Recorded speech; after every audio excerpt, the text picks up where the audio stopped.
રાજ્યમાં અનેક જિલ્લામાં મેઘરાજા મનમૂકીને વરસ્યા છે। ગોધરા જિલ્લામાં પણ ધોધમાર વરસાદ વરસ્યો, પરંતુ હાલ વરસાદે વિરામ લીધાને એક અઠવાડિયા જેટલો સમય વીતી ગયો છે, પરંતુ શહેરના લોકોની મુશ્કેલીનું કોઈ જ સમાધાન આવ્યું નથી।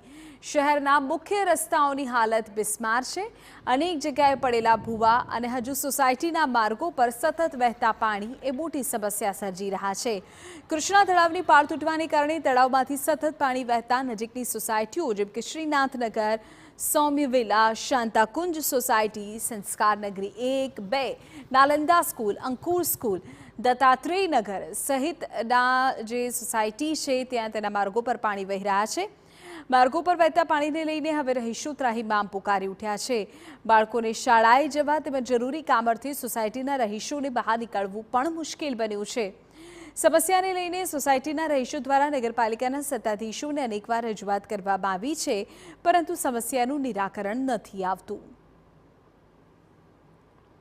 જ્યારે પણ વરસાદ આવે છે ત્યારે આ જ પ્રોબ્લેમ છે, પારાવાર મુશ્કેલીઓ થાય છે। અમારા અહીંયા 15 થી 20 સોસાયટી પાછળ છે અને તળાવમાંથી પાણી આવે છે। આ પાણી એટલું બધું દિવાળી સુધીના આ પાણી રહે છે અને અમને બહુ જ પારાવારી મુશ્કેલ। અહીંયા નાલંદા સ્કૂલ છે, બધી બીજી અંકુર સ્કૂલ છે, અહીંયા ક્લાસીસ ચાલે છે, બધાને બહુ જ પ્રોબ્લેમ થાય છે। છોકરાઓ બી રાત્રે એટલા હેરાન થાય છે ને। પાણી પાછળ એક તલાવ છે, એને ઊંડો કરવાની બી જરૂર છે અને એની પાળ બી ઊંચી કરવાની જરૂર છે। એ પાણી ત્યાંથી ઓવરફ્લો થઈને આવે છે અને ઘણીવાર નગરપાલિકામાં રજૂઆત કરી, નંતર નગરપાલિકાના કોઈ અધિકારી આવે છે ને કોઈ ચૂંટાયેલા પ્રતિનિધિ અહીં જોવા માટે આવે છે।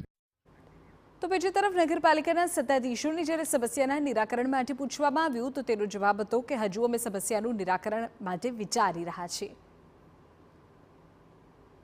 આ તળાવ એકદમ છીછરું છે, જરા બી પાણીનું ઓવરફ્લોઈંગ થાય એટલે આ જે જગ્યામાંથી પાણી નીકળે છે એ જગ્યામાંથી દર સાલ ઓવરટોપિંગ થઈને પાણી બહાર આવે છે અને એ સોસાયટી વિસ્તારમાંથી પસાર થઈ અને મેન કેનાલ ભુરાવાવની જે છે પાણીના નિકાલની ત્યાં મળે છે।